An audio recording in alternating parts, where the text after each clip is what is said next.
Hey guys, I have a fun project for you today that you can use using some of your canvas Corp papers and just like a manila envelope that's probably laying around your office already. You can see that this one is already kind of used and crunched up, but I'm not worried about that. I'm going to be making a file folder game for kids, and I thought that this alphabet paper, this is the Baby Boy Alpha from their from Canvas Corp Snips and Snails mix and match pad. I thought it would be really cute to do like an alphabet file folder game. So I'm going to get started here. I think the first thing that I'm going to do is go ahead and cut out all of these alphabet letters. And it's really nice that they are all the same size because I can just use my straight edge cutter and do this really quickly.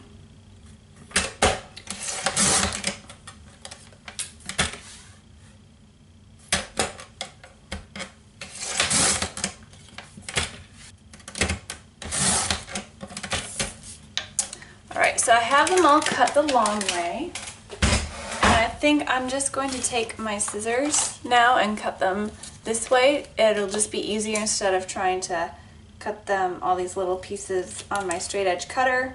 Sometimes the paper likes to move around while I'm trying to cut. Now if you're not familiar with file folder games, it's a really easy concept. You just kind of put together sort of different ideas in a file folder, and it's for your kids. I kind of learned this through my teaching classes at college. There's a lot of different ways you can make matching games and learning games, and this one is geared towards alphabet, but there's a whole bunch of different games you can do. You can look it up on Pinterest, file folder games, or just on any kind of teaching and learning sites, and it's just really fun. They're really nice because you can slip them in the back pocket of your car seats and take them with you when you go somewhere. If you're in a waiting room, your kids can play with them while they're waiting, and it's just a really fun learning tool. Alright, so I have all my letters cut out. I have them separated from uppercase and lowercase. So I'm going to be doing a little bit of something with those a little bit later on. So I want to set them aside, and now I'm going to take my just my plain vanilla envelope, and I want to decorate the front of it, and I'm going to use that using some coordinating papers that kind of coordinates with the colors in my letters. So this one is Canvas Corp's Blue and Ivory Mini Dot Reverse, and I just thought it was really cute. It didn't come in the same mix and match pad that those did. I ordered this one separately, but it matched the colors, and that's what I'm going for. So I'm going to slip this in the inside. I'm going to use this to cover the front of my envelope. So I want to take a pencil, if I can find one, and then just trace along the outside of this.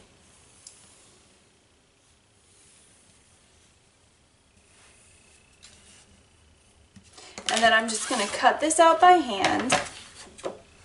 And one of the good things about using some more paper to cover your envelope with is that it'll make it a little bit more sturdy,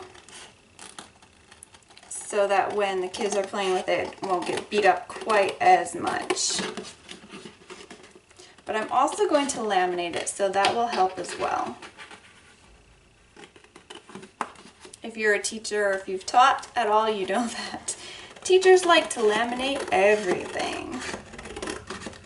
And I'll show you my laminator, and I'll give you a few different ideas of how you can laminate after I get this ready.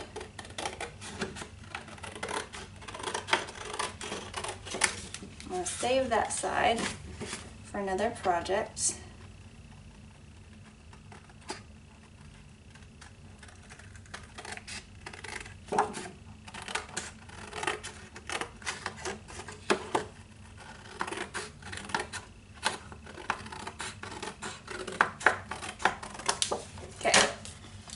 So I have this cut out, and it's it's going to go on the front just like this.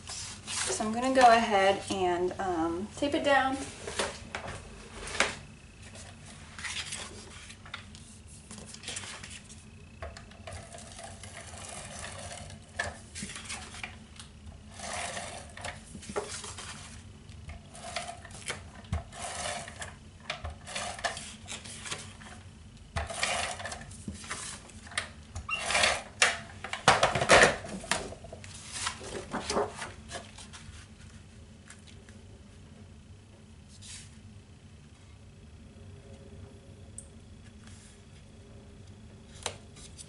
I'm just lining it up as best as I can, and then I don't have anything overhanging, so that's pretty good.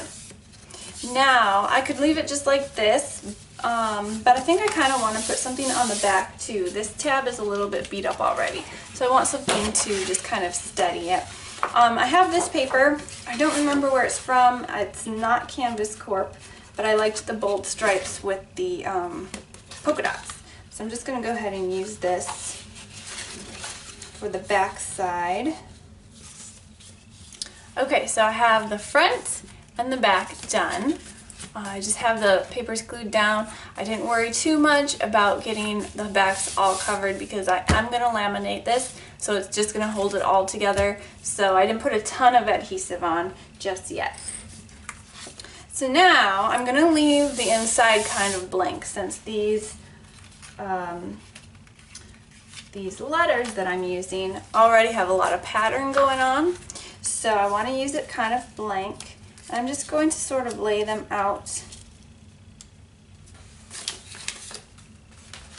Alright, so I have my file folder all put together. I have the outside decorated, and I have all my letters glued down on the inside. Now I want to laminate this, but it will not fit through my laminator. I have a small one.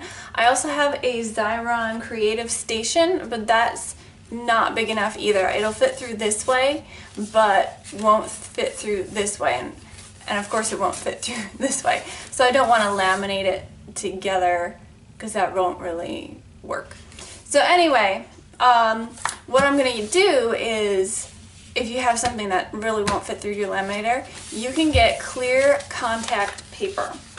And that's what I have, and that's what I'm going to have to use to laminate this with. So all you want to do is measure it out. And it's not quite as simple as using your laminator, but it does work.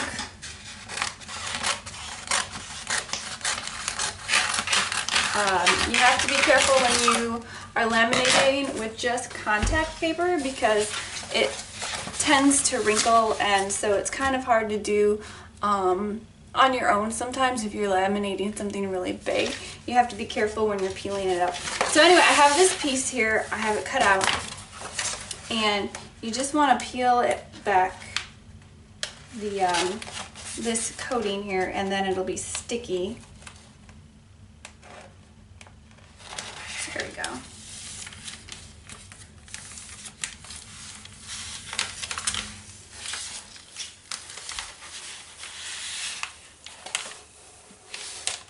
Peel it back very carefully. I find that it's easier if you peel it back on itself, kind of like, instead of holding it up, hold it down and just peel it back like this.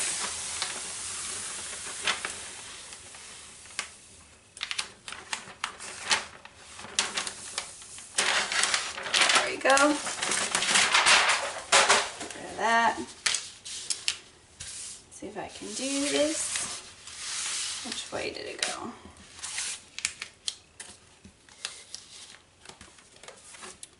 Okay, so I'm just going to lay this down open on my contact paper and push out from the middle out.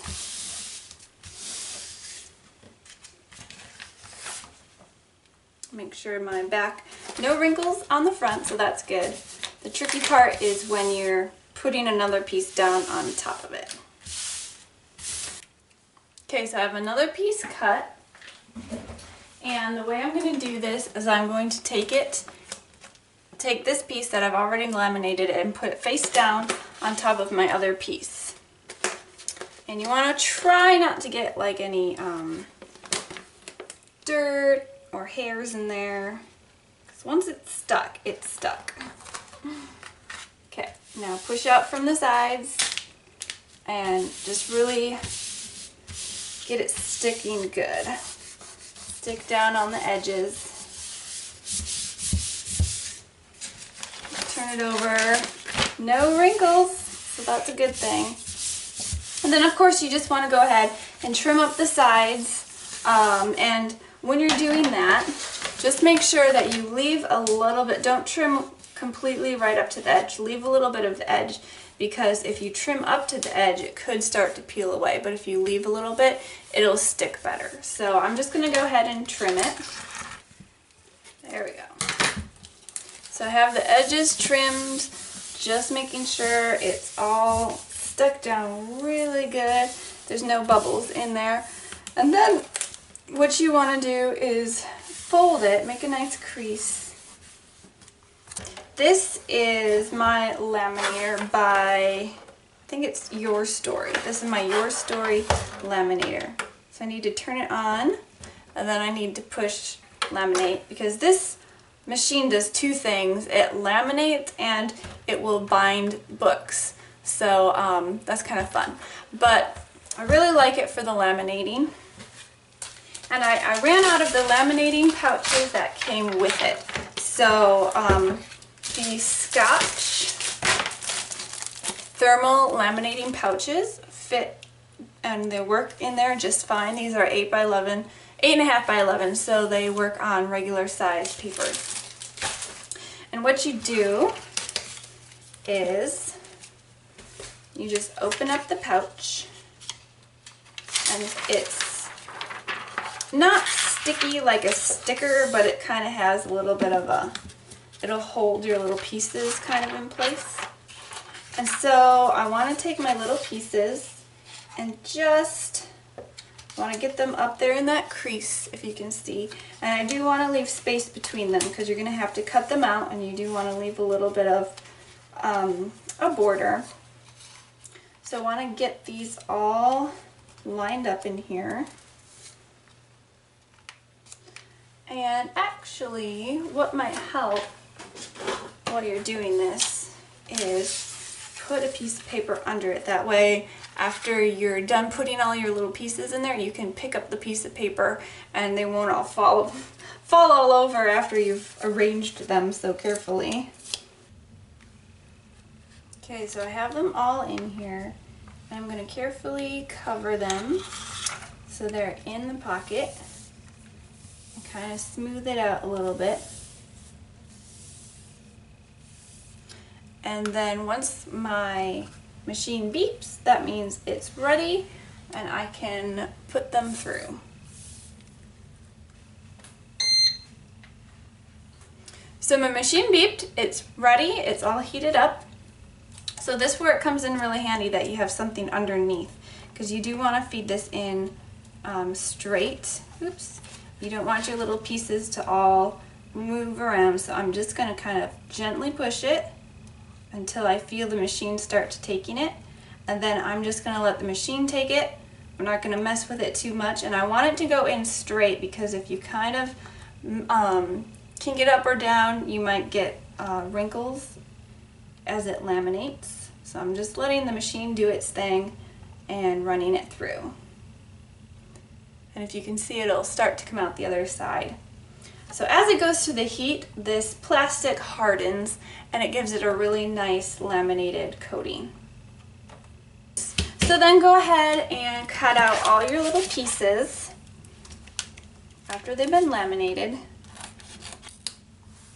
Alright, so I don't have them all cut out, but just for the sake of time, I want to go ahead and show you how this little file folder game is going to work. So I have my pieces here, and the idea is that your kids can match up the capital letters with the lowercase letters, but we need somehow to stick them together. So here's what I like to do.